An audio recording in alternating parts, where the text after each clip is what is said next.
Tak, pakai hat ni tadi dia bagi baik pakai tangan tadi sedap sikit. Ustaz pakai hat tu. Ha. Selesa sikit, ada nyawa. Okey.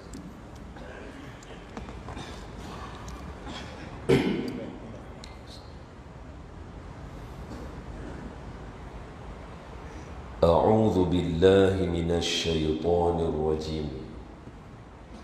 بسم الله الرحمن الرحيم. السلام عليكم ورحمة الله وبركاته.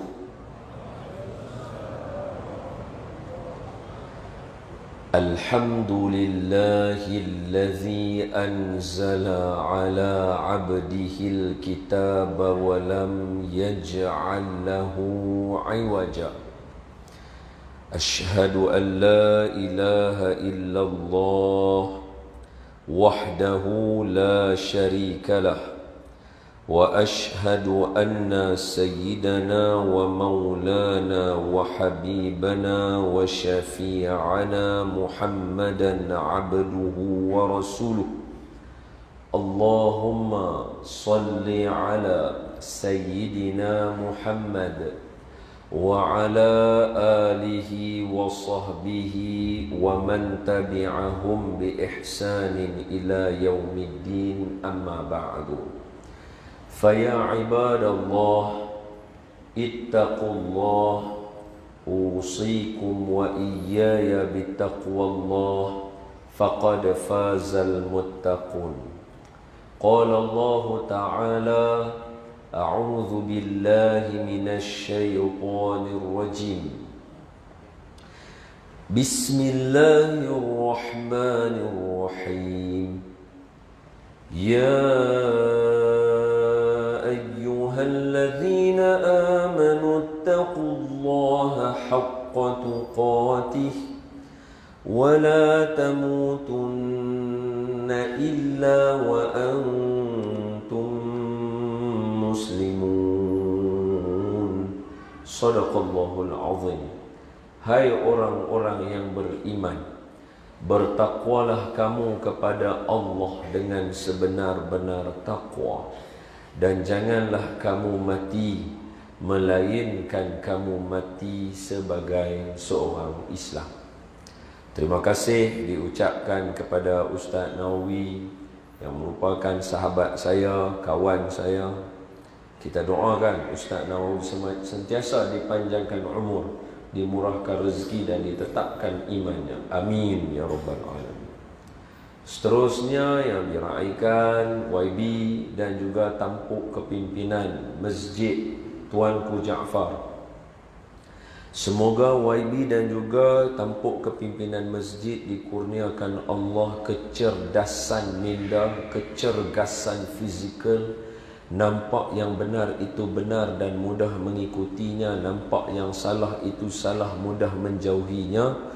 Mudah-mudahan dengan cara yang demikian itu Seremban secara khususnya dan Negeri Sembilan secara amnya sentiasa dipandu ke arah diredai Allah. Amin ya rabbal alamin. Seterusnya kepada para alim ulama, para asatizah, tuan-tuan guru, para ustaz dan ustazah, para kiai, para habaib, ahlul bait Nabi yang ada di dalam majlis ini. Ada salah dan silap dan kurang daripada saya, berikan teguran dan nasihat. Seterusnya kepada semua ayahanda dan bonda muslimin dan muslimat, bapak-bapak, ibu-ibu, abang-abang, kakak-kakak yang ada di dalam majlis ini, kita doakan yang pertama supaya Allah Ta'ala menetapkan iman kita. Amin. Yang kedua, supaya Allah mematikan kita dalam mati yang baik. Amin. Yang ketiga, supaya Allah menerima semua amalan kita. Amin. Dan yang keempat, supaya Allah menemukan kita dengan bulan Ramadan yang akan datang, insya-Allah. Allahumma barik lana fi Rajab wa Sya'ban wa ballighna Ramadan. Amin ya rabbal alamin. Semua sehat? Alhamdulillah. Marilah sama-sama kita mulakan majlis ini dengan menghadiahkan bacaan Al-Fatihah kepada junjungan Nabi sallallahu alaihi wasallam, ahli keluarga baginda, isteri-isteri baginda, sahabat-sahabat baginda, dan kepada ahli keluarga kita, kepada guru-guru kita, para ulama, para masyayikh, dan kepada jiran tetangga sanak saudara kita, khususnya qaryah arwah-arwah yang pergi dahulu daripada kita di bawah qaryah Masjid Tuanku Jaafar. Al-Fatihah. A'udzu billahi minasy syaithanir rajim. Bismillahirrahmanirrahim. Alhamdulillahi rabbil alamin. Ar-Rahmanir Rahim. Maliki yaumiddin. Iyyaka na'budu wa iyyaka nasta'in. اهدنا الصراط المستقيم صراط الذين أنعمت عليهم غير المغضوب عليهم ولا الضالين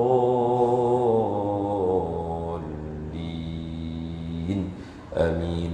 بسم الله الرحمن الرحيم. اللهم افتح علينا حكمتك وانشر علينا من خزائن رحمتك يا أرحم الراحمين والحمد لله رب العالمين. Menyambut Isra' dan Mi'raj adalah satu amalan tiap-tiap tahun. Maknanya umur saya sekarang 34 tahun. Jadi sepanjang 34 tahun itu, sepanjang itulah kita mendengar cerita pasal Isra' dan Mi'raj. Menyambut Isra' Mi'raj ini adalah satu, kita kata,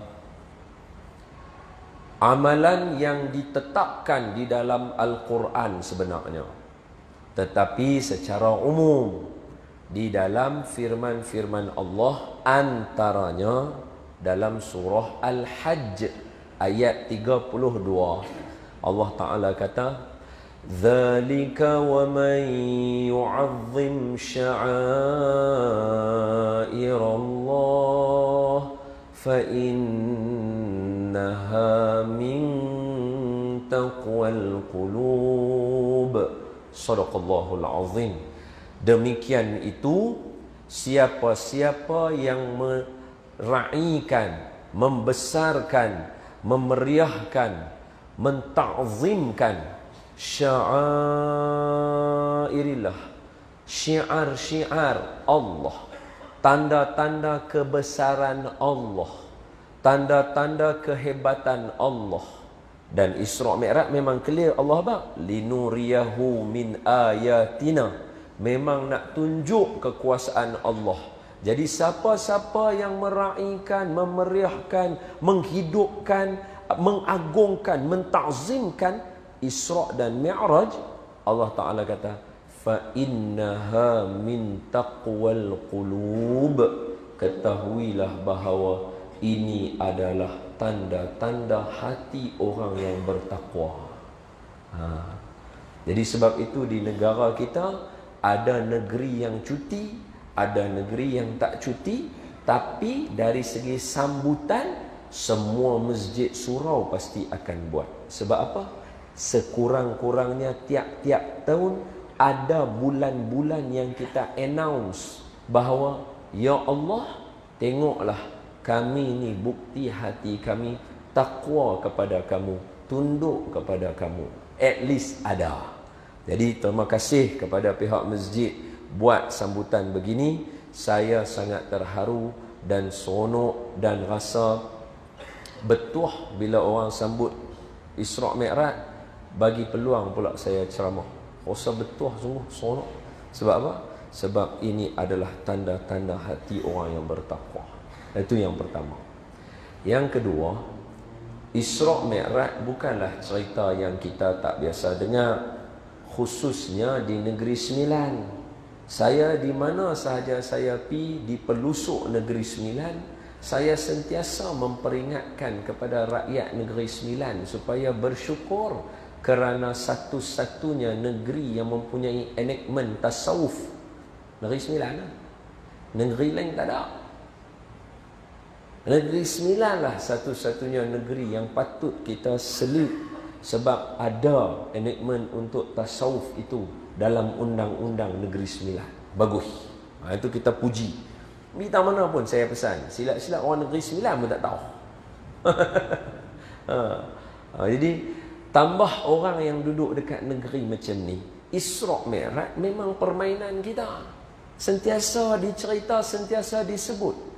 Jadi apakah hari ni kita nak ambil daripada Isra' Mi'raj?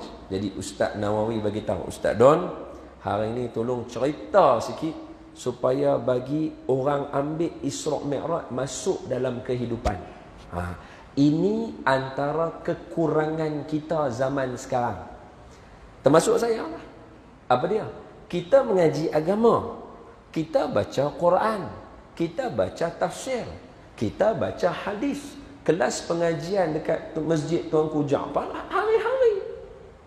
Tapi benda yang kita mengaji, kita tak dapat nak tarik masuk. Dia duduk kat mana dalam hidup kita? Jadi hari ini kita cuba ambil sama-sama. Salah silap kita apa betul lah. Tak apalah. Sama-sama lah. Saya salah, tuan-tuan apa betul. Jadi kita ambil dua asas dulu. Yang pertama, Isra' tempatnya di dalam surah Al-Isra' ayat yang pertama. Bunyinya, A'udzubillahi minasyaitonirrajim. Subhanalladzi asra bi'abdihi laylan minal masjidil haram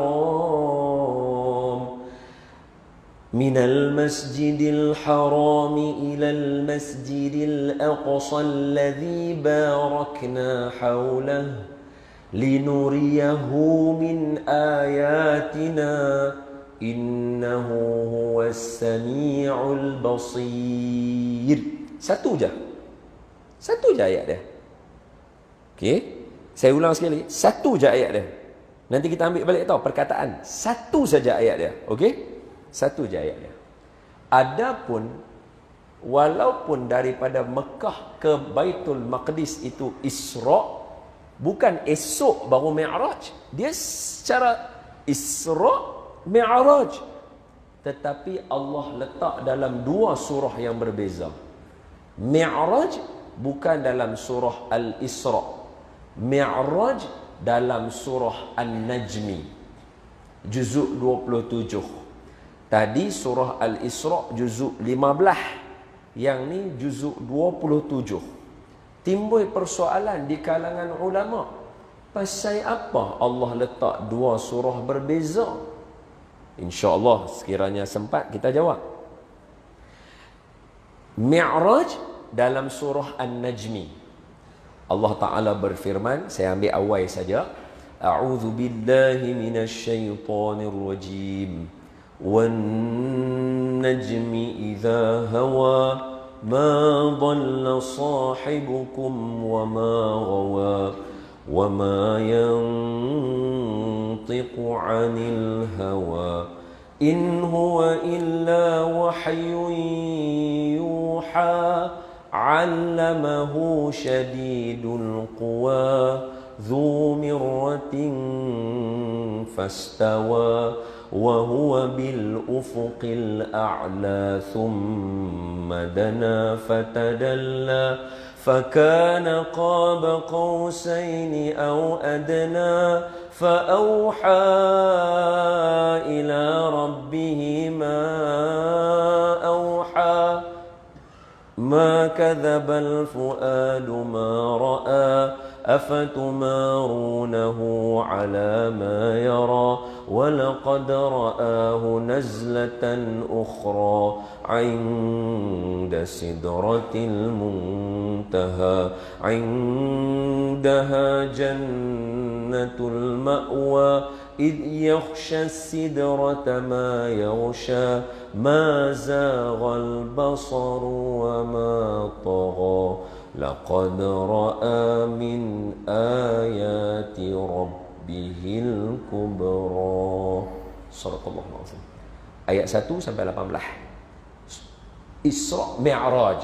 Isra' surah Al-Isra'. Satu ayat. Mi'raj 18 ayat. Okay. Dapat basic. Soalan. Kenapa dalam dua surah yang berbeza? Maka sebahagian ulama menyatakan bahawa Isra, perjalanan daripada Mekah ke Baitul Maqdis, Allah banyak nak cerita kepada kita tentang Baitul Maqdis kerana bermula daripada ayat kedua sampai habis surah Al-Isra, semuanya cerita pasal Bani Israel. Sebab itu di dalam surah Al-Isra namanya dikenali sebagai surah Bani Israel juga. Jadi kalau nak bincang tentang Isra' Mi'raj, salah satu poin penting jangan tinggal ialah mesti kena tengok dekat Baitul Maqdis.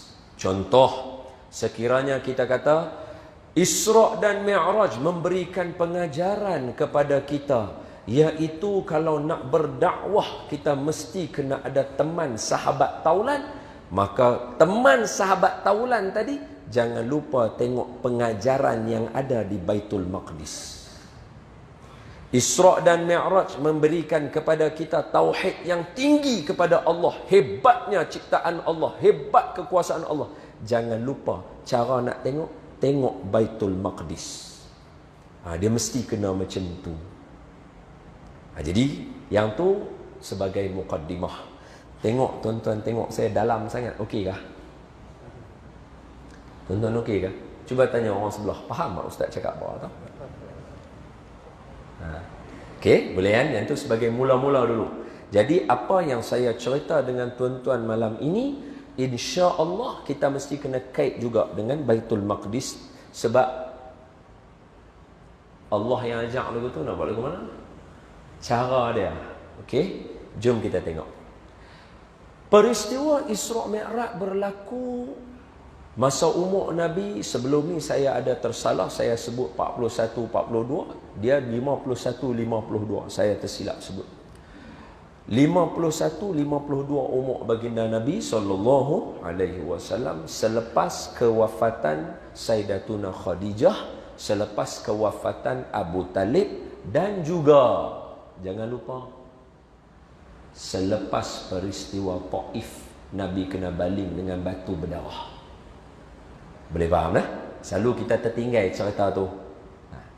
Jadi sebelum Nabi kewafatan Sayyidatuna Khadijah, sebelum itu Nabi kewafatan Abu Talib, sebelum tu juga Nabi berlaku peristiwa Nabi nak pergi minta tolong dekat Taif sebab orang Mekah, keluarga Nabi sendiri, darah daging Nabi sendiri, orang kampung Nabi sendiri halau Nabi keluar, tak mau tolong Nabi, boikot dengan Nabi.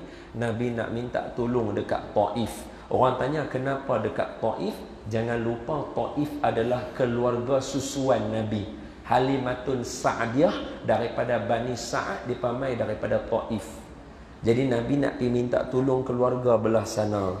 Elok Nabi sampai, rupa-rupanya Taif lagi kejam daripada dekat Mekah. Mereka pergi lempak Nabi dengan batu sampaikan Nabi berdarah. Dan darah Nabi tu, satu riwayat mengatakan slipper atau capal atau kasut yang Nabi pakai, baginda Nabi pakai, masa Nabi berjalan nak mengelakkan diri daripada kena batu, duk kena batu, Nabi nak lari, slipper atau capal atau sepatu atau kasut yang Nabi pakai itu berbunyi seperti becak ayam, cot cot cot cot, sebab darah Nabi penuh. Nabi kena punggai, kena baling dengan batu darah.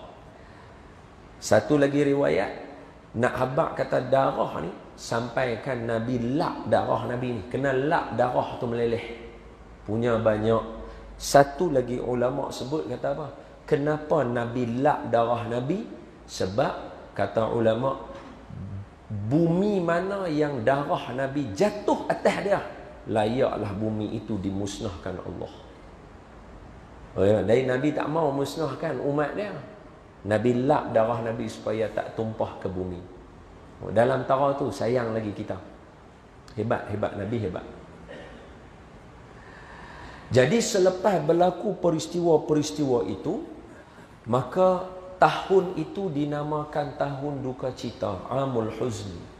Bila Nabi dalam keadaan duka cita, ayana namuna muslimin muslimat sekalian, Allah Ta'ala nak menghiburkan hati Nabi, nak bagi Nabi sesuatu yang menyeronokkan lebih daripada segala-galanya. Titik. Tengok saya. Tuan-tuan, yang ni sistem. Yang ni sistem. Apa makna sistem? Benda yang Allah atur dekat kita. Lepas susah, mesti akan mai senang. Inna ma'al usrin yusra, fa inna ma'al usrin yusra. Double Allah Ta'ala bagi tahu kita. Kok tak percaya, Allah ulang 2 kali. Inna ma'al usrin yusra, fa inna ma'al usrin yusra. Lepas susah mesti mai senang. Lepas susah mesti mai senang. Soalan dia ialah, tara mana kita sanggup tang susah tadi tu. Kalau berhenti sekerat jalan, give up, tak akan jumpa senang. Boleh dapat lah? Hal ni pengajaran dalam hidup kita. Saya yakin orang Negeri Sembilan punya tekanan dan juga diri saya punya tekanan tak sampai tahap Nabi. Tahun dinamakan tahun tekanan, tahun duka cita. Tak ada. Tak tahu kalau orang Negeri Sembilan ada buat ayat lagu tu, ni bila anak haji kenuri kahwin, hari tu tahun duka cita, hari tu ada lah. Tak ada. Kita tak pernah gambarkan macam tu. Makna benda yang kita lalu, benda yang masih boleh kita handle. Jadi bila kita nak handle, kita nak tahu, letakkan yang ni sebagai kayu ukur, kayu asas perjalanan kita. Apa dia? Isra' Mi'raj ini dia menggambarkan kepada kita janji Allah dalam sistem manusia. Fa inna ma'al usrin yusra. Lepas susah mesti kena senang. Soalan, lama mana susah tu berani tanggung tak? Orang tanya, Ustaz, berapa lama tahan tadi tu? Ingat, dalam Al-Quran juga Allah huraikan sistem ni. Allah kata apa? Nabi dan orang beriman angkat tangan berdoa. Apa doa mereka? Mata nasrullah. Minta Nabi dengan sahabat, bila pertolongan Allah nak mai. Allah sebut, hatta yaqular rasulu walladzina amanu ma'ahu mata nasrullah. Nabi dengan orang bersama Nabi ketika tu kata, bila pertolongan Allah nak sampai? Tanya Nabi macam tu. Allah jawab, ala inna nasrallahi qarib. Sebab pertolongan Allah itu dekat. Dekat berapa lama? 13 tahun. 13 tahun. Takkan kita orang biasa yang bukan hidup zaman terbaik kurunnya itu 2 hari ya Allah jawab dah. Relax.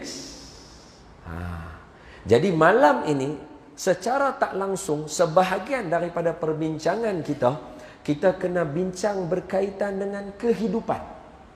Sebab itu ceramah Isra' Mi'raj tak boleh tidur.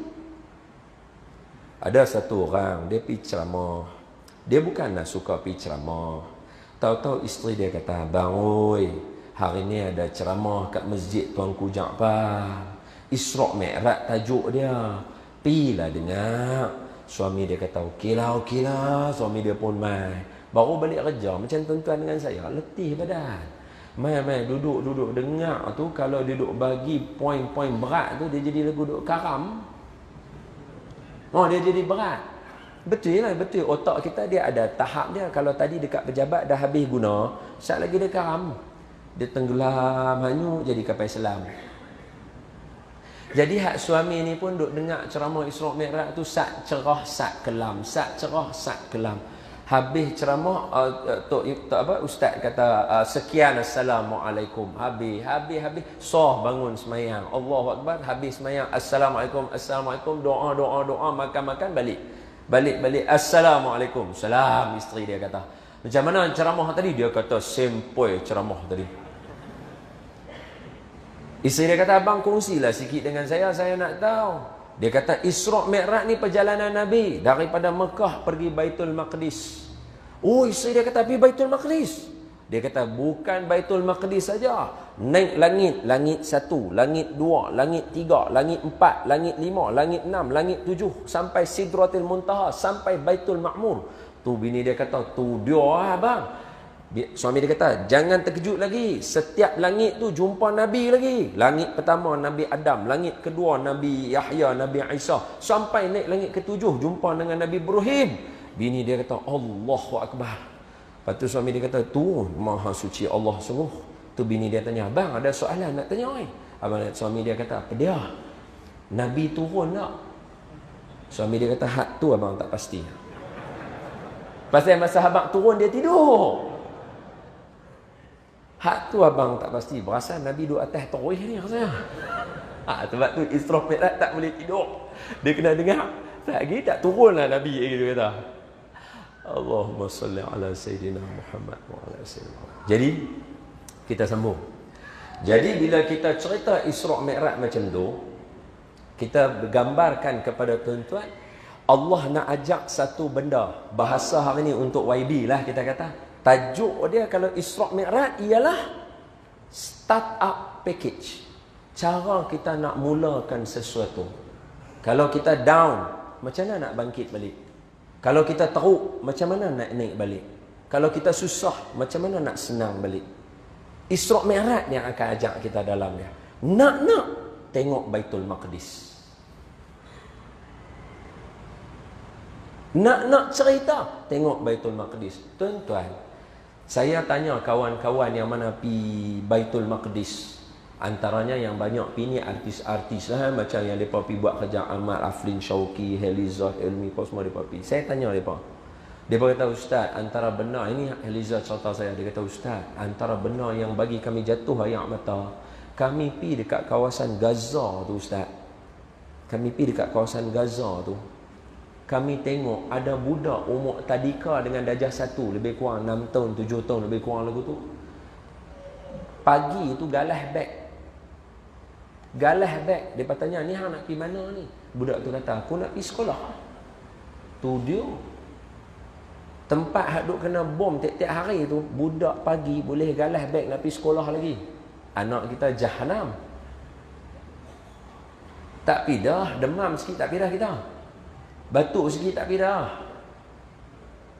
Penat sikit malam balik kampung, pergi duk wak-wik seronok apa, balik malam lambat, tidur esok pagi nak pergi sekolah, tak pergi dah. Yang ni negara tengah perang ni. Galah beg sekolah nak pergi sekolah. Bukan budak tingkatan 5, bukan budak tingkatan 6. Budak umur tadika. Oi dahsyat. Kesimpulan kita tanya kawan-kawan, dia berkata, Ustaz, satu ya kami boleh bagi tahu kat Ustaz. Hatta kita tanya kawan-kawan kita yang ustaz-ustaz yang pergi pun, dia kata satu kesimpulan. Apa dia? Budak-budak di Gaza, budak lah, jangan pergi orang tua, budak-budak di Gaza, otak mereka pemikiran akhirat. Contoh cerita saya bagi kat tuan-tuan. Ada seorang budak umur 17 tahun. Yang ni yang cerita dekat saya, Dr. Jamnul Azhar Mulkan, salah seorang pakar bedah dekat negara kita ni. Dr. Jamnul Azhar Mulkan. Ada klinik sendiri apa semua, tapi mendedikasikan diri pergi ke Gaza. Tolong orang sana. Aktivis lah kita kata. Beliau forum dengan saya suatu hari, dia kata, ni kita macam mana? Azan dulu ke? Azan dulu. Boleh azan dulu tak apa. Tak, saya sebab kalau saya masuk waktu azan bagus. Pasal apa? Orang yang tak main ceramah, depa depend atas azan. Kalau selagi tak ada azan, dia tak semayang. Saya kalau kita ceramah tu, dia kata malam ni tak ada Aisyah tu pasal. Azan. Bagus azan.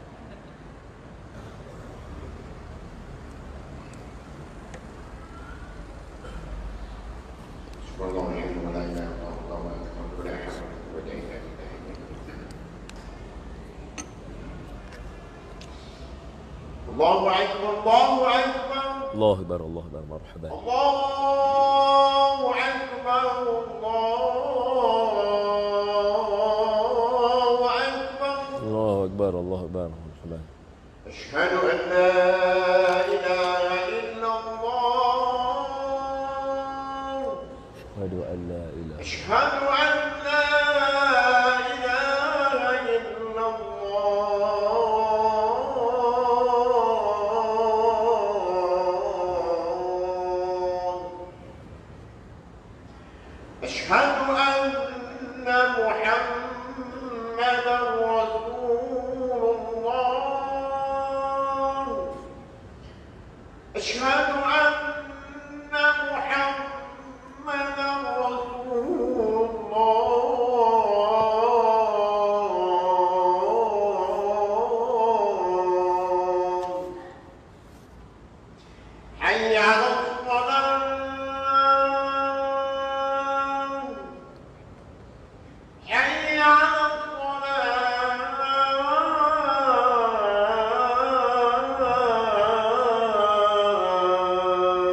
آتِ سيدنا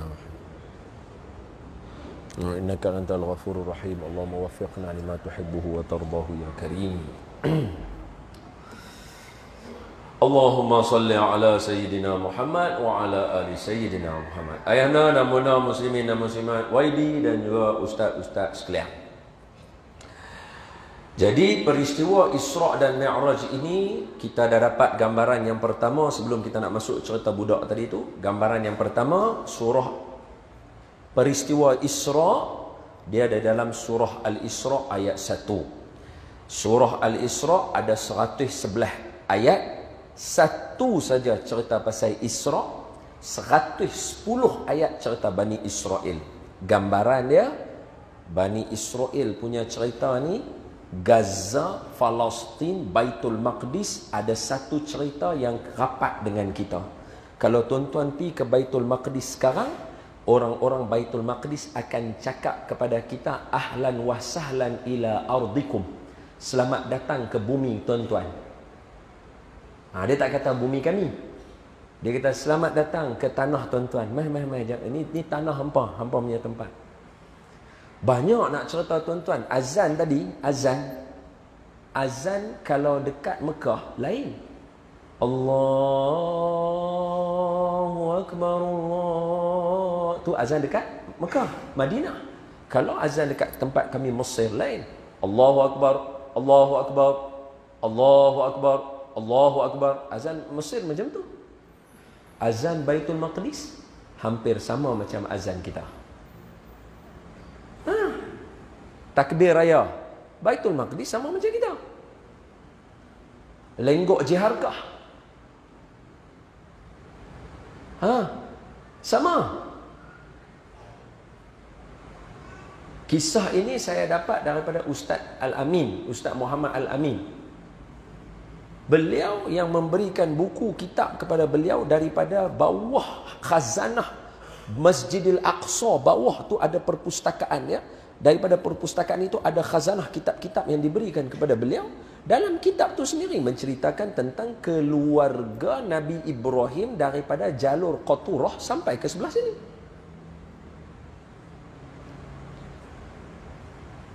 Hubungan kita dengan Baitul Maqdis kuat, tuan-tuan. Kuat. Jadi dia kata, selamat datang ke bumi kami, ke bumi tuan-tuan. Selamat datang, ni bumi tuan-tuan, tanah tuan. Itu. Dia ada cerita dia, kita kena baca sat lagi, insya-Allah.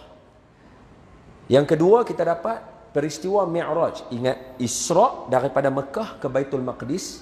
Baitul Ma'mur setentang dengan Mekah, Kaabah. Jadi patut Nabi naik terus. Pasal apa? Allah pergi mai belah sini, Allah bagi naik pula kot situ. Mi'raj nama dia. Mi'raj dalam surah An-Najmi. Surah apa tuan-tuan? An-Najmi. Juzuk berapa dia? Juzuk 27. Juzuk berapa? 27. Ayat 1 sampai ayat 18. Ayat berapa tuan-tuan? 1 sampai 18. Okey, itu surah An-Najmi cerita pasal Mi'raj. Mi'raj cerita miracle. Cerita miracle. Sebab Allah kata, ini bukti kekuasaan aku nak tunjuk kepada kamu wahai Muhammad. Nabi seorang aja tengok, orang ni tak tengok. Tak ada siapa yang tengok mukjizat, tak ada siapa yang tengok kekuasaan Allah yang hebat malam tu. Nabi seorang aja. Allah nak tunjuk kat Nabi seorang aja. Satu Allah kata, aku tunjuk kat kamu seorang. Okey, tu. Berdasarkan dua-dua tadi kita dapat kesimpulan mudah. Nak baca cerita Isra' Mi'raj, jangan lupa tengok Baitul Maqdis sebagai pengajaran kepada kita. Nak tengok macam tu apa cerita dia? Salah satu saya habar. Cerita ini dikisahkan oleh Dr. Jamrul Azhar Mulkan, seorang budak berusia 17 tahun. Dia tengah main, bom jatuh tuan-tuan, meletup dia berhampiran dengan kawasan bom. Bukan dia dekat tempat bom. Kalau dia dekat tempat bom, berkecai. Dia berhampiran dengan kawasan bom. Bila bom meletup, dia punya gelombang dia tu pukul budak ni, mata sebelah kiri dia pecah. Pecah ni, mata ni pecah. Bom. Jatuh terkulai. Orang angkat dia, orang usung dia pergi dekat hospital. Doktor yang nak sambut dia masa tu, Dr. Jamnul Azhar Mulkan, doktor kita. Bawa mai, baringkan dia, doktor operate mata dia, jahit tutup mata dia, pecah lah, habis tak boleh pakai lah. Selang masa, doktor kejut dia. Doktor kejut, ya ghulam, qum, doktor kata. Wahai budak, bangun. Tapi dia tak cakap lagu tu cakap dengan orang Melayu. Kalau dengan orang Arab, dia kena kasar sikit. Ya ghulam, qum. Dia kena cakap lagu tu. Kalau dengan orang Melayu, ya ghulam, qum, bangun. Dia lagu tu. Dia beza dengan orang Arab. Arab dia kasar sikit. Dia ghulam, qum. Budak, bangun. Kejut budak tu jaga. Jadi nak make sure otak dia masih berfungsi betul, kita tanya dia nama dia. Doktor kata, nak tahu dia tu okey, normal ke tak, tanya nama dia. Kalau nama pun dia pergi merepek sebut nama orang lain, tu bukan dia. Maknanya kacau lah. So doktor kata, mas muka, hang ni nama apa? Dia, abang, nama aku Muhammad. Ayah hang Muhammad. Tok Wan hang Muhammad. Rupanya mereka punya keturunan semua nama Muhammad, tak tukar tuan-tuan. Oh, dahsyat. Bagi saya hebat lah. Sebab itu generasi dia kuat.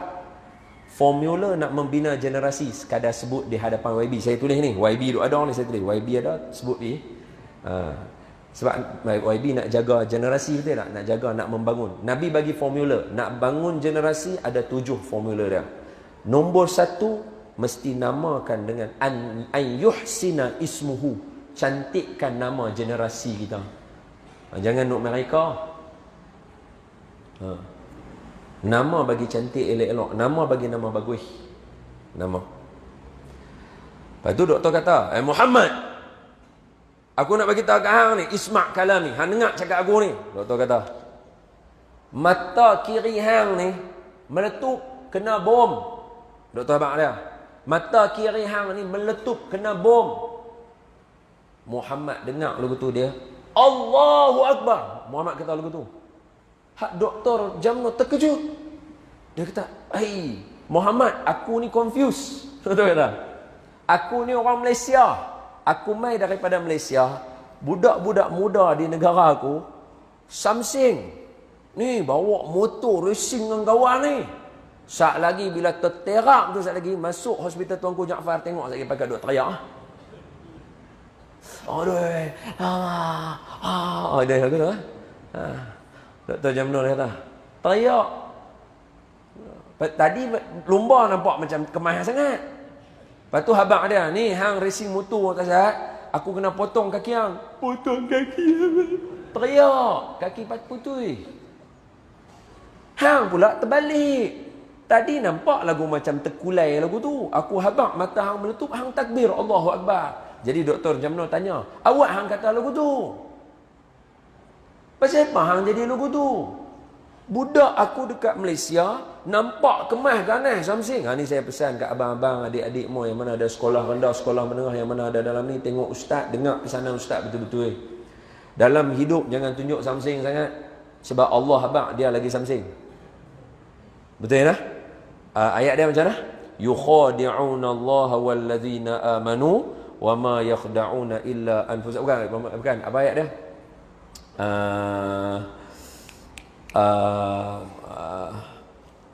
Macam mana ayat dia? Awal, ayat dia awal.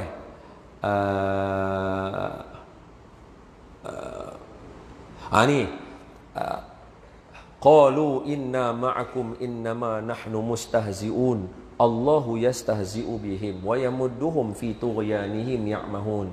Hamba nak tunjuk Samsing, nak buat perkena orang, nak buat main-main orang, tak mau duk dengar cakap. Allah kata, aku lagi Samsing daripada hamba. Hamba jangan silap. Hamba jangan silap. Allah habaq. Sebab apa?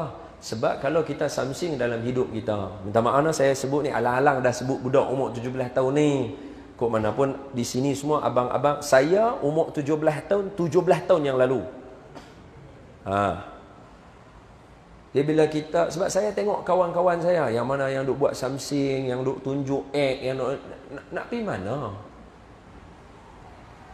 Kalau daripada darjah 1 nak tunjuk Samsing, nak pergi tabuh orang, nak pukul orang, nak tunjuk belagak dan sebagainya, sampai darjah 6. Habis darjah 6, orang lain semua yang mana hang duk pukul ke apa semua, orang lain semua dah keluar dah pergi merata dah. Sebab hang duk sibuk duk pergi nak bully orang, nak pergi kata ke orang, nak pergi mengata orang, pergi mengata mak bapak orang.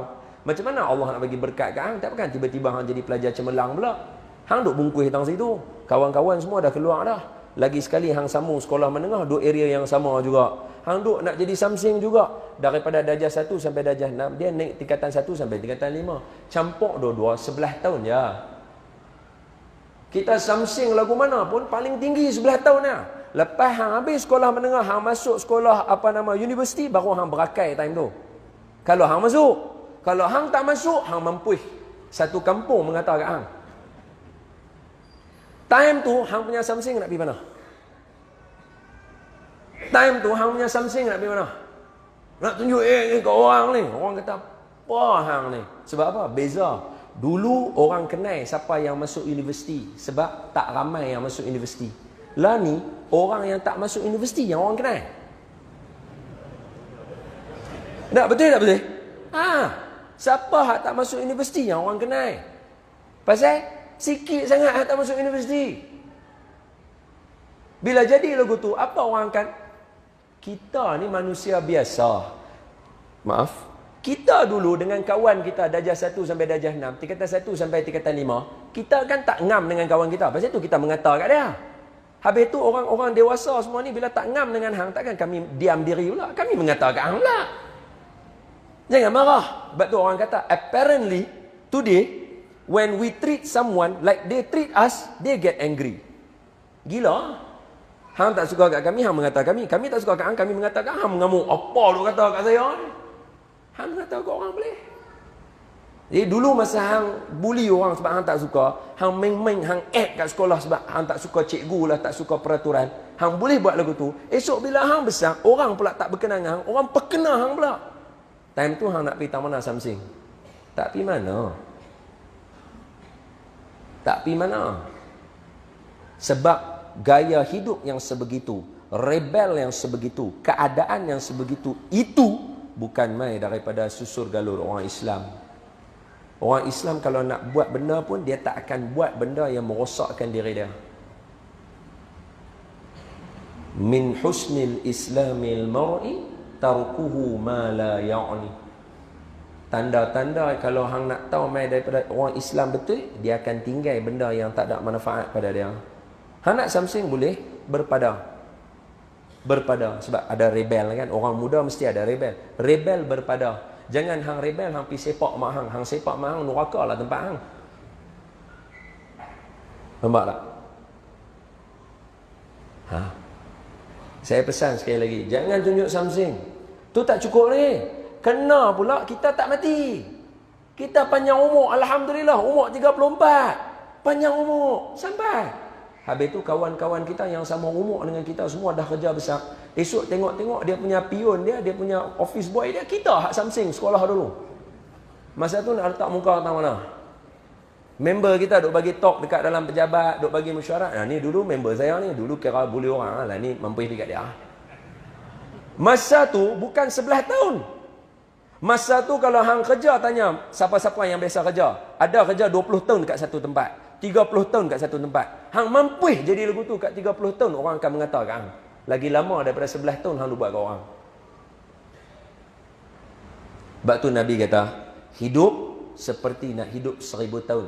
Jangan buat macam hidup esok nak mati. Hak ni bukan gaya hidup orang Islam.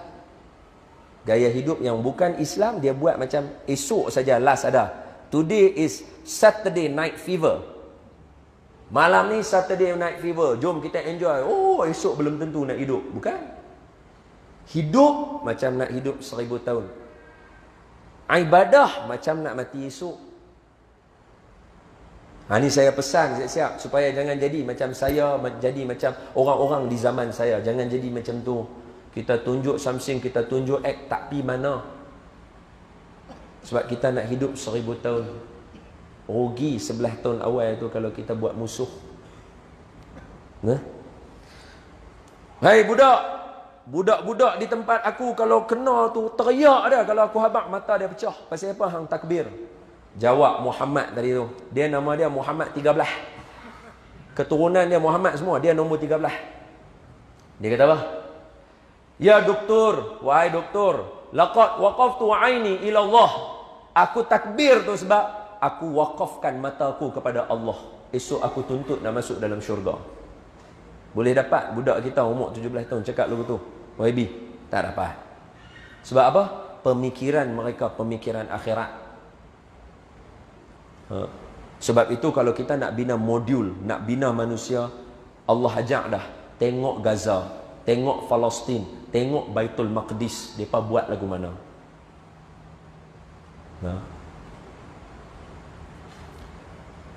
Budak umur 8 tahun, perempuan. 8 tahun, macam anak tuan-tuan nak lari tu lah. 8 tahun. Dia kena tembak 5 dah kat badan dia. Peluru ni 5 dah. Bapak dia kan siapa ke Dr. Jamlul cerita, saya tak ingat. Tapi ada orang usung dia bawa pergi hospital, yang sambut dia Dr. Jamlul juga. Sampai budak tu terbaring, doktor cabut peluru tu satu. Mai peluru yang kelima tu dah nombor 1 berjaya, 2, 3, 4 berjaya, doktor cabut jugalah yang nombor 5 tu sebab tak ada apa. Cabut, rupanya peluru tu duk tanam dekat pembuluh darah. Cabut tu darah bersembur, kena baju doktor lab coat yang warna putih tu. Perum kena putih tu jadi merah baju doktor tu. Budak tu tak dapat diselamatkan dia syahid. Tuan-tuan, kalau tak silap saya, tuan-tuan boleh tanya ustaz-ustaz yang mana main ceramah pasal Gaza, cuba tanya. Depa student di sana, pelajar-pelajar sekolah dibenarkan bubuh dekat name tag depa, kepala nama tu Asy-Syahid. Dah boleh bubuh dah kat nama, sebab bila-bila tengah belajar sekali lagi bom sampai. Hang selesai tang situ ya. Ui, dahsyat tuan-tuan hidup lagu tu. Sebab tu orang kata a hard time create a strong man. A strong man create a good time. A good time create a weak man. A weak man create a hard time. A hard time create a strong man. Dia patah balik lagu tu. Kita sekarang berada pada good time. Orang panggil bahasa hari ni untuk YB je lah sebut. Kita ada dekat comfort zone. Semua benda dah ada dah. Zaman YB dengan dulu-dulu benda tak ada. Kena usaha baru dapat. Cara pemikiran macam mana nak buat, kena fikir macam mana Gaza buat. Dia tak cerita mak bapak lagi. Bila tanya mak bapak, interview mak bapak pasal anak, Allah kalah kita. Jawapan mereka semua jawapan macam dalam surah Ali Imran tu. Mak Siti Maryam bagi tahu dekat Siti Maryam nak jadi apa dekat Allah Taala, betul? Bapa Siti Maryam Imran, mak Siti Maryam nama Hannah. Bapa Siti Maryam itu Tok Wan Nabi Isa adalah ulama besar Palestin, Gaza masa tu, Baitul Maqdis. Jawapan mereka sampai hari ini sama. Anak nak jawab, inni nazartu laka ma fi batni muharraran fataqabbal minni. Tu je jawapannya. Anak kami jihad fi sabilillah, settle. Ish, tak lepas tuan-tuan. Anak kita pergi asrama pun nangis tu. Saya cerita ni untuk diri saya jugalah. Anak kita duduk dengan Tok Wan seminggu dah ni. Teringat kat anak orang sedih lah. Duduk dengan Tok Wan bukan duduk dengan orang lain. Teringat sedih kita. Tak sama. Keturunan mereka terbukti di dalam cerita Imam Syafi'i. Imam Syafi'i orang Gaza. Suatu hari ketika mana, boleh tak saya duduk cerita lagu ni? Boleh tak? Cerita lagu ni je, dia boleh hidupkan jiwa kita. Dia boleh hidup jiwa kita. Sebab ni bukan cerita Walt Disney. Betul? Ni cerita betul. Sebab itu kita rapid dengan Baitul Maqdis sebab kita berpegang mazhab Imam Syafi'i. Imam Syafi'i mai daripada Gaza. Bijaknya Imam Syafi'i ni tahap tinggilah bijaksana Imam Syafi'i ni rahimahullahu taala ni. Sampaikan tok guru Imam Syafi'i dekat Mekah. Imam Syafi'i asal daripada Gaza, membesar di Mekah. Masa di Mekah tu dia duk belajar apa pandai apa semua. Hebat. Masa zaman Imam Syafi'i tengah belajar, bayangkan ada satu rombongan gajah dan binatang-binatang lain jalan dekat luar kelas. Tengah belajar ni semua budak keluar. Hak tok guru heran, semua budak keluar kecuali Imam Syafi'i. Dia duduk belajar. Hak guru dia kata, "Wei Syafi'i, semua budak lari pergi tengok gajah sebab tak biasa tengok gajah. Benda pelik lah, tak biasa tengok gajah. Semua lari pergi tengok gajah. Awak hang duduk sini." Dia abang, "Cikgu, saya mai sekolah bukan untuk tengok gajah. Saya nak belajar." So redik dia tuan-tuan. Lepas tu satu hari guru dia kata, "Wahai Syafi'i, habis dah semua ilmu aku ajak kat hang. Tak ada apa dah nak ajak." Tu dia. Saya tak tahu lah tuan-tuan nak mengaji kat sini ada tak guru kata lagu tu? Tuan-tuan, habis dah ilmu saya mengajak tuan-tuan. Tak ada lah. Kira kena pergi cari tok guru lain pula lah. Mana ada, tak sempat. Sama ada dua ya. Kita pergi dulu atau ustaz tu pergi dulu. Imam Syafi'i punya belajar sampai tok guru dia kata, "Wahai Syafi'i, habis dah semua ilmu aku ajak habis dah kan hang. Hang kena pergi dekat Madinah. Nama dia Imam Malik, pergi belajar dengan dia." Imam Syafi'i balik pergi habaq kat mak dia. "Mak, tok guru habaq aku kena pergi Madinah." Ingat, Mekah Madinah 400 kilo. Zaman itu tahun Imam Syafi'i lahir 150 Hijrah. Mana nak ada kereta? Dia habaq kat mak dia, "Mak, tok guru habaq suruh cik pergi belajar dekat Madinah tu dengan Imam Malik." Apa mak dia kata? Mak Imam Syafi'i, "Wahai anak aku, pergilah mengaji dekat sana. Jangan takut. Paling tidak kita dua jumpa di akhirat sahaja." Tu dia. Mak kata lagu tu. Tuan-tuan, bang ni kata. Anak tanya ibu-ibu, bang ni kata kat anak, "Anak, pergi nu sekolah MRSM ke mana ke? Nanti paling tidak pun hang jumpa aku kat akhirat sudahlah." Tak riak, tak pindah. Tak masuk sekolah dah lah. Masuk sekolah ni. Mana sanggup mulut nak kata? Tak boleh.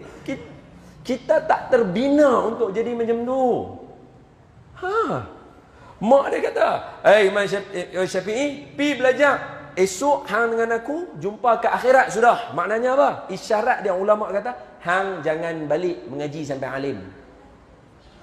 Dia pergi tuan-tuan. Imam Syafi'i rahimahullah ta'ala, beliau sampai di bumi Madinah. Cerita ni masyhur, tuan-tuan boleh dengar arwah tuan guru cerita, Ustaz Somad cerita, banyak orang cerita pasal Imam Syafi'i dengan Imam Malik, ramai orang cerita.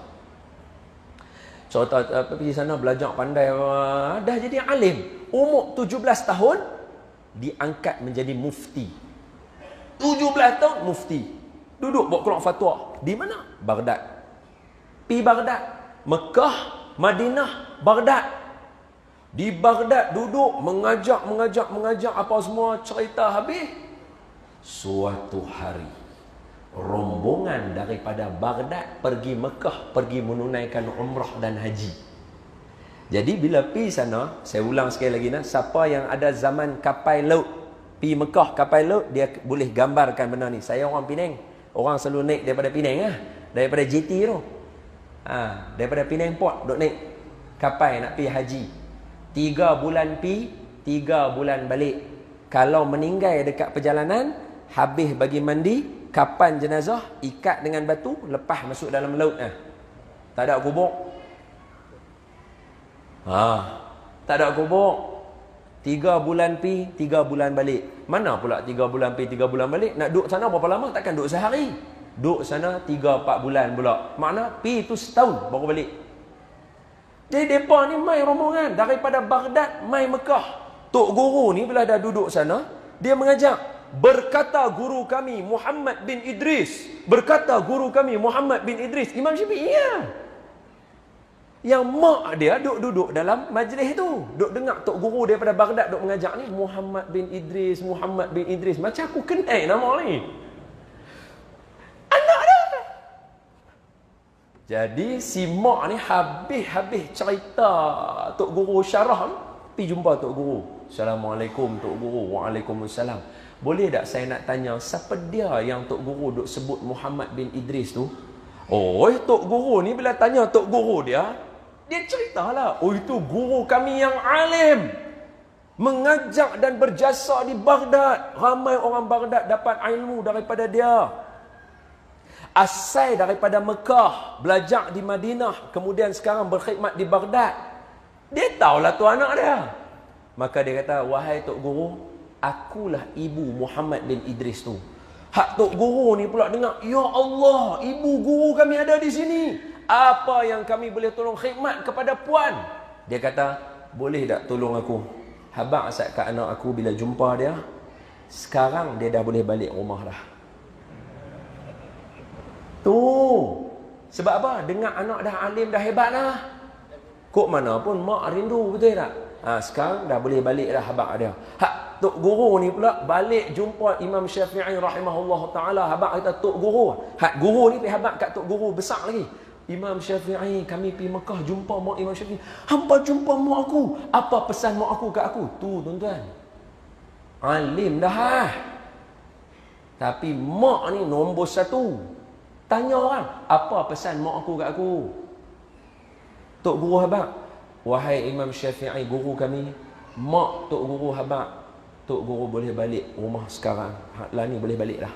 Imam Syafi'i dengar tu, dia habaq tu kat semua orang. Okey, aku dah nak balik ke Mekah dah. Hak orang Baghdad pula teriak dia nak balik. Tak bagi dia balik. Mereka punya sayang dia. Mereka bagi hadiah pula kat Imam Syafi'i. Bagi yang tu, bagi yang ni, bagi. Ada yang bagi unta, ada yang bagi banyak. Sehingga kan di dalam riwayat sejarah menceritakan, sekarang dah pukul 9, macam mana? Oh, esok cuti no? Tapi tak apa, kalau berhenti pun okey. Tuan-tuan tak apa, duduk tang saya nak balik. Bangi bukan lajur sebelah lah. Lagipun Tuanku Jaafar ni, isteri saya biasa berkhidmat kat hospital Tuanku Jaafar. Saya berterima kasih kepada tuan-tuan. Jadi apa Imam Syafi'i habaq dalam riwayat menceritakan Imam Syafi'i pulang Tok Alim ni dengan membawa ratusan ekor unta dan barang-barang yang berada di belakang unta tadi. Kaya dia. Balik mesti ada khodam jaga sebab unta banyak. Khodam jaga. Jadi daripada Baghdad tu naik unta. Sebenarnya di panjang perjalanan tu ada cerita macam-macam lagi. Tu nanti tuan-tuan baca lah. Kita tak cerita. Kita cerita sampai terus ya. Dia pendekkan cerita sampai. Bila dah sampai dekat dengan Mekah dah tu, Imam Syafi'i habaq kat khodam dia. Ni hang tolong pi habaq sat kat mak aku, kata aku nak sampai. Sat kita takut mak aku gelabah tengok unta banyak mai lagu mana kan. Habaq sat mak aku dah nak sampai dah. Hak khodam ni pun naiklah kuda pi balik rumah Imam Syafi'i. Assalamualaikum. Waalaikumsalam. Siapa tu? Aku khodam Imam Syafi'i, anak kamu puan. Oh, Syafi'i kata apa? Imam Syafi'i pesan kata dia dah nak sampai dah. Mak kata apa? Yang kata bertemu ke akhirat tu. Mak ni alim tuan-tuan. Mak dia kata apa? Apa yang Syafi'i bawa balik? Hak khodam ni dah tanya apa bawa balik. Dia nak ceritalah tentang tuan dia macam mana punya gah dia. Dia habaq Imam Syafi'i bawa balik beratus ekor unta. Semua unta sarat dengan muatan. Banyak barang-barang. Mak Imam Syafi'i katuk pintu. Suruh Syafi'i balik-balik. Aku tak mau jumpa dia. Tu dia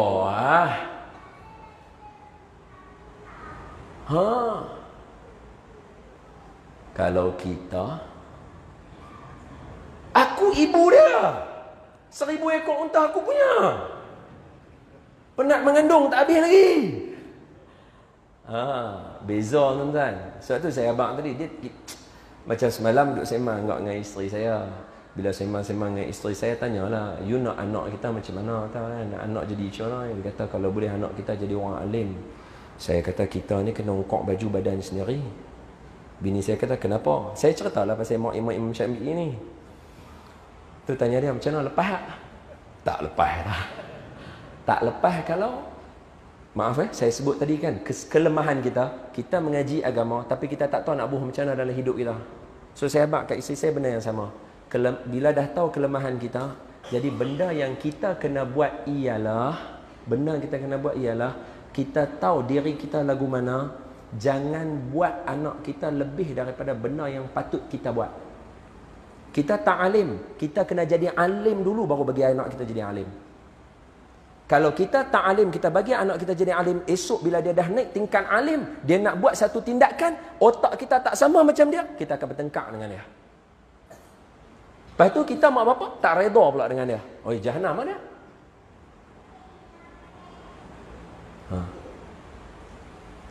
Apa Syafi'i buat balik? Imam Syafi'i buat balik banyak harta. Suruh dia balik, aku tak mau jumpa dia. Hak khodam ni dengar kena halau dengan mak ni. Pipi kat Imam Syafi'i balik.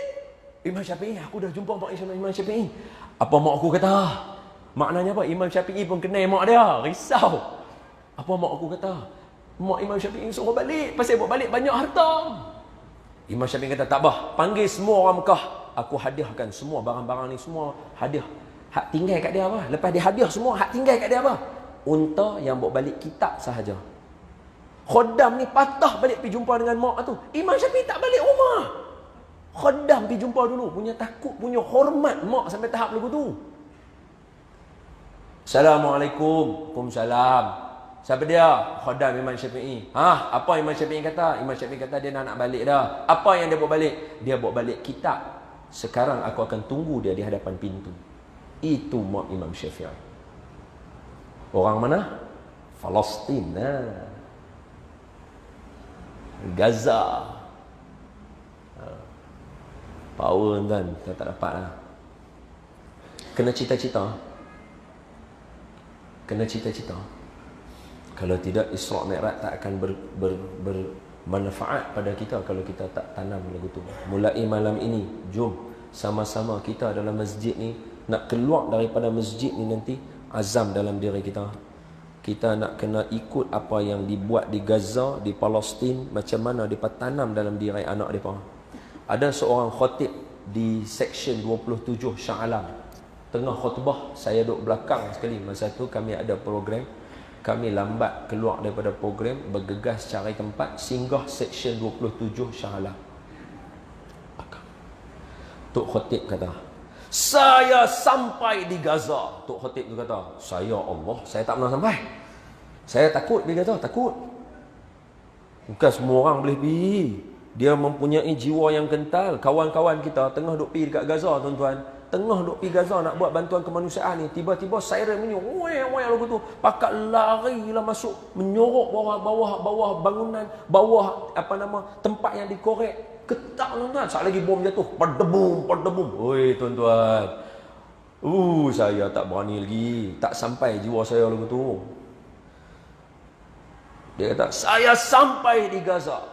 Ketika mana saya sampai di Gaza, saya dibawa jalan oleh orang yang bawa jalan orang-orang ni. Dia tanya dekat saya, ni Tok Khatib apa? Ustaz, mau tak kami bawa Ustaz pergi ke tempat, setiap kali bom jatuh, tempat ni confirm kena. Radius dia tu, orang kalau kata orang tahu belah ni, dia pun kena, tahu belah tu, dia kena juga, tahu belah ni, dia kena juga. Ustaz nak pergi tak tempat tu? Dia kata, saya nak pergi. Dalam gambaran dia kata, padang jarak, padang terkukur. Bila dia sampai, betul gambaran dia. Tempat tu memang tak ada apa, padang jarak, padang hancur habis. Cumanya, gambaran dia tersasar. Sebab, di tempat itu ada budak sedang bermain bola sepak. Terkejut dia. Dia pegang seorang budak Palestin ni. Dia tanya budak tu, "Hoi, hamba buat apa kat sini? Bukan tempat ni duk turun bom selalu lah." Budak tu jawab, "Ammu, pakcik, kalau kami lari daripada kampung halaman kami, macam mana kami nak mati syahid?" Dengar jawapan tu. Kalau saya, aku balik letak jawatan ustaz dah, tak jadi dah. Lagu ni punya pemikiran kan? Macam ni punya duk main punya manusia. Kita nak letak dengan mereka, kata mana kita? Baik. Habis cerita takat tu, sekarang saya nampak, tuan-tuan dah nampak gambaran sikit. Izinkan saya cerita sebagai kesimpulan. Habis kesimpulan takat tu lah. Buruk pun tak naik, apa pun tak ada. Buruk pun tak naik, kira belah dada pun tak cerita. Pi tak naik pun tak ada, apa tak ada. Dah kesimpulan lah, selesai. Kesimpulan dia, saya nak tarik tuan-tuan dengan sebuah kisah. Kisah ini sebagai buah fikiran kita tentang Sultan Muhammad Al-Fatih. Okey. Sultan Muhammad Al-Fatih namanya Muhammad ibni Murad ibni Biyaji. Muhammad ibni Murad ibni Biyaji atau Bayazid. Nama pak saya. Muhammad ibni Murad ibni Biyazid atau Biyaji. Soalan yang nak timbul dulu, macam mana Sultan Murad boleh buat bagi bagi Sultan Muhammad Al-Fatih buka kota Konstantinopel?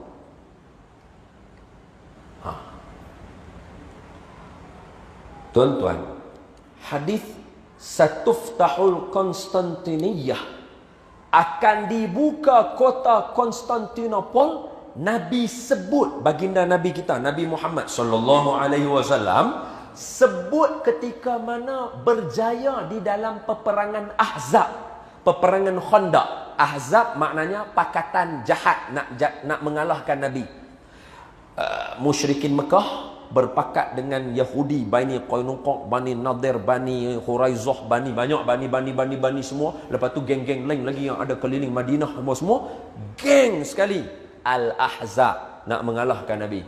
Nabi dengan umat Islam saja. Madinah saja time tu. Jadi Salman Al-Farisi kata, gali parit, kita akan selamat. Yang ni Nabi setuju. Gali parit. Nama perang, Perang Khandaq. Nama perang, Perang Ahzab. Ketika mana menang perang tu, Nabi bagi benda masa hadapan. Berapa ratus tahun, YB dan tuan-tuan? Daripada Nabi kata tu sampai kepada buka kota Konstantinopel, hampir 700-800 tahun. Nabi habaq dah. Nabi kata, Satuftahul Konstantiniyah, akan dibuka kota Konstantinopel. Yang membukanya sebaik-baik pemimpin, yang membukanya sebaik-baik askar, pengikut. Depa ahli sunnah wal jamaah, depa sufi, depa tasawuf ni. Sebab tu bila orang duk kata, maaf kalau saya sebut salafi lah, syiah lah, apa, tak kisah. Poin yang paling penting, hak lain semua Nabi tak pernah kata sebaik-baik pemimpin, sebaik-baik pengikut. Nabi tak pernah kata. Yang Nabi sebut satu je, ahli sunnah wal jamaah, yang sufi, yang tasawuf. Ni, tuan-tuan baca cerita mereka, miracle kot masa nak tentukan Sultan Muhammad Al-Fatih.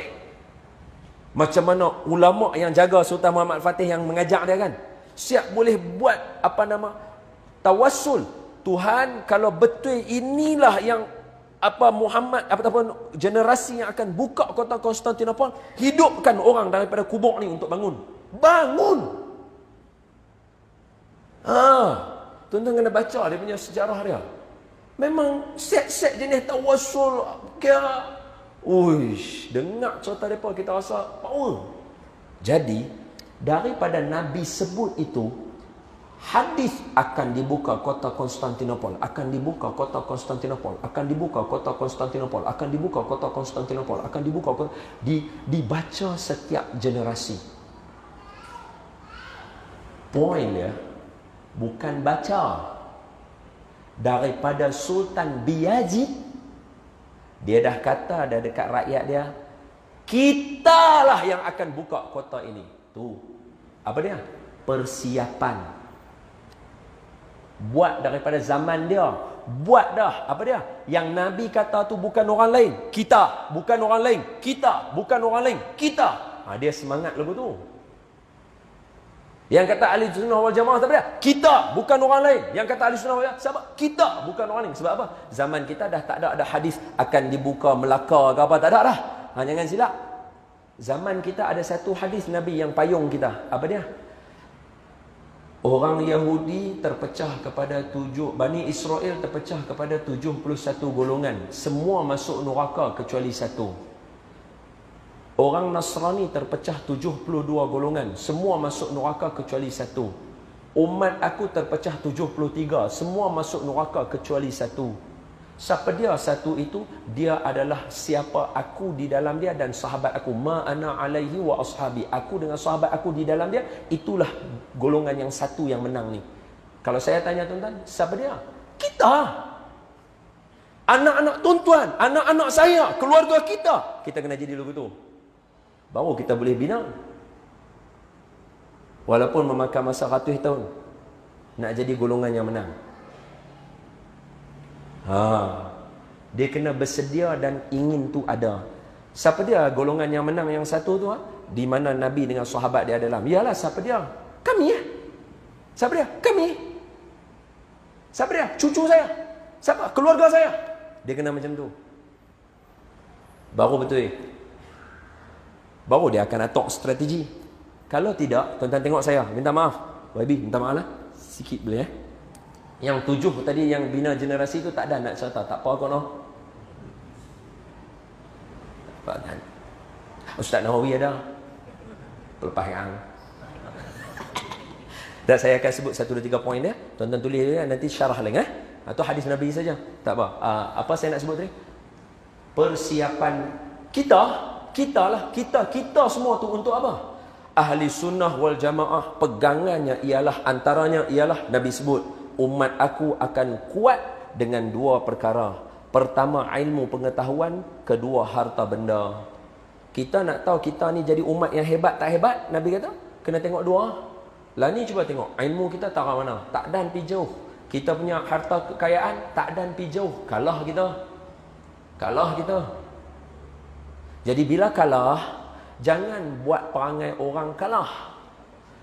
Bila kita buat perangai orang kalah, kita akan pergi mengamuk, pergi mengata ke orang, pergi buat riuh. Kita patah balik macam mana kita semayang. Sama macam orang nak sepak penalti. Bila nak sepak penalti, dia letak bola, dia berunduk belakang. Dia tak ada letak, dia rembat terus. Dia letak, dia unduk belakang. Bukan dia lari daripada goalkeeper. Dia nak ambil momentum, dia nak sepak tu bagi masuk betul, bagi gedegang, bagi kena betul-betul. Sama macam kita, strategi semayang ni mai daripada Nabi. Macam mana Nabi buat nak dapat yang kata semayang apa semua nak bagi dapat? Dia bermula dengan peristiwa hijrah. Hijrah orang semua naik pergi Madinah. Nabi tak, Nabi lari turun dulu pergi Jabal Thur. Turun dulu ke Jabal Thur, baru naik balik pergi Madinah. Turun atau strategi, baru naik balik pergi Madinah. Ini Nabi ajak kita. Saya cerita ni bukan apa. Sebab sekiranya kita tak membuatkan persiapan yang kuat, ni sekadar rambang saja. Rambang, tak bincang. Rambang saja supaya take note, nanti bincang lain. Take note, nanti bincang lain. Apa dia? Contoh tahun 1987. Ekonomi dunia dan termasuk negara kita jatuh. 87. Tahun 1997, George Soros, jangan lupa nama tu. Ekonomi jatuh teruk tuan-tuan. Tahun 1997. Tahun 2007, tsunami. Jatuh ekonomi kita. Tahun 2017, jatuh lagi sekali. Bukan lagi sekali. Lagi 4 kali dah. 4 kali dah. 87 jatuh, 97 jatuh, 2007 jatuh, 2017 jatuh. Soalan saya, 2027 pasal apa? Nampak macam kita relax ya. Nampak tak? Kita akan kalah. Kita akan kalah. Kita akan berhutang budi dengan orang yang, maaf kalau saya sebut, dengan orang yang bukan Islam. Kita tak mau jadi macam tu. Takkan 40 tahun tak cukup memberi pengajaran pada kita?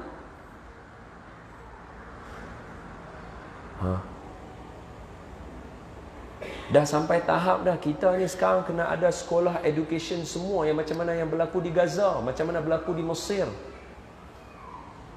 Pembiayaan percuma, pembelajaran percuma, pergi sekolah, belajar, bukan kena bawa keluar duit. Ini tempat untuk belajar, baru belajar lagi. Sampai tahap macam tu. Kalaulah saya buka soalan umum kat sini kan, apa persiapan masjid Tuanku Jaafar untuk pengisian bagi menghadapi 2027? Saya yakin kita boleh pergi sampai tahap nil, kosong. Tak ada, kita tak ada apa. Ini Isra' Mi'raj bawa kita. Sebab apa? Bila Nabi pi saja naik, Nabi dapat ke kerusi dia, Nabi balik-balik, terus Nabi semayang dekat Kaabah terus. Mula gerak dakwah, semua berlaku terus time tu. Jadi hebat. Sebab apa? Sebab Allah bina kepada Nabi self-esteem. Cara dia macam mana? Salah satu dia ialah regeneration. Nabi dibawa untuk jumpa Nabi Adam, Nabi Isa, Nabi Yahya, Nabi Musa, Nabi Yusuf, Nabi Idris, Nabi Harun, Nabi Musa, Nabi Ibrahim, turun dekat Palestin, dekat Masjidil Aqsa, semayang pula dengan semua Nabi. Nabi kita dikumpul dengan semua generasi Nabi. Abang-abang, ni semua bukti hidup duk ada kat kamu. Mereka semua melalui ujian macam kamu, jangan takut. So Nabi rasa, okey, hari ni kita regeneration dengan kampung, dengan tok kita, dengan siapa ni, budak-budak muda ni. Depa balik, depa tak buat benda tu. Depa selfie dengan tok depa, lepas tu that's it, cukup. Sebab itu Nabi nak bina generasi, antara yang Nabi buat ialah Nabi kena mula dengan mengembala kambing. Kemudian umur 11 tahun Nabi terlibat dengan bisnes. Kenapa awal 7 tahun sampai 10 tahun mengembala? Sebab nak didik diri untuk pandai merendah diri dan pandai untuk ada belas kasihan. Kita sekarang tak ada mengembala kambing. Apa yang ada? Kita kena bela orang-orang tua, kena bela orang-orang susah, kena bela anak yatim. Bila kita belajar untuk istilah mengembala, kena jaga, kena bawa bagi makan, kena tunjuk jalan, kena siap, dia latih diri kita jadi bagus. Umur 11 kita terlibat dengan institusi perniagaan dan sebagainya secara rambang, dia membentuk diri kita buat keputusan.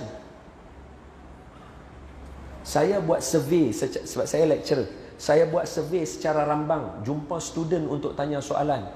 Pasal apa ambil subjek yang hampa ambil? Student tak boleh jawab.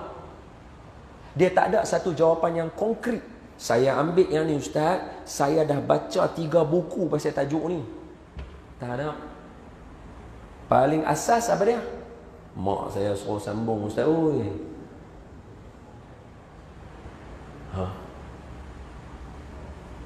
Sebab itu saya menyeru semua yang ada dalam sini bersempena dengan malam sambutan Isra' dan Mi'raj. Lain sikit daripada yang sebelum ini. Marilah sama-sama kita meletakkan satu kayu aras. Kurang-kurang 2027 kita tidak akan tenggelam dengan ekonomi yang tenggelam. Kita ada penabungan kita ada preparation kita ada yang tu, yang ini dan sebagainya. Bukan pada peringkat individu saja, dia mesti kepada peringkat terus kawasan dan kepada negeri dan juga kepada negara. Dia tak akan jadi kalau seorang buat, dia kena buat sama-sama.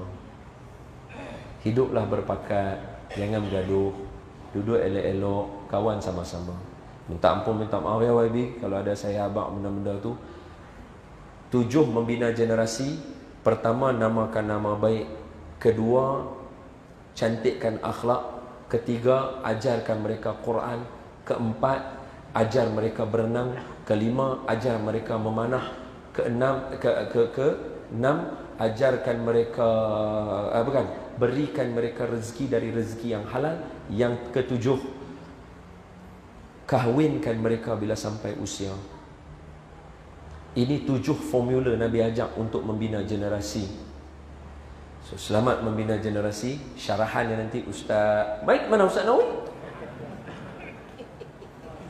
Ustaz Nawi akan bantu untuk syarah pada tuan-tuan, untuk cerita kat tuan-tuan apa intipati yang ada dalam 7 tadi tu, supaya generasi kita selamat insya-Allah. Minta maaf sekali lagi ya, saya bukan tunjuk pandai, saya cerita saja apa yang ada supaya ada manfaat dalam hidup kita. Hiduplah seperti 1000 tahun dan beribadahlah seperti mana kita nak mati esok. Kata-kata terakhir daripada saya, ingat, kok manapun kehidupan sekarang ni kita akan tinggal. Tak hari ni, esok. Tak esok, lusa. Bagaimanapun kehidupan ni kita akan tinggal juga. Jadi bila nak tinggal benda, tinggallah benda yang elok-elok supaya orang kenang kita dengan benda elok. أقول قولي هذا وأستغفر الله العظيم لي ولكم ولسائر المسلمين والمسلمات والمؤمنين والمؤمنات فاستغفروه فيا فوز المستغفرين ويا نجاة التائبين. السلام عليكم ورحمة الله وبركاته.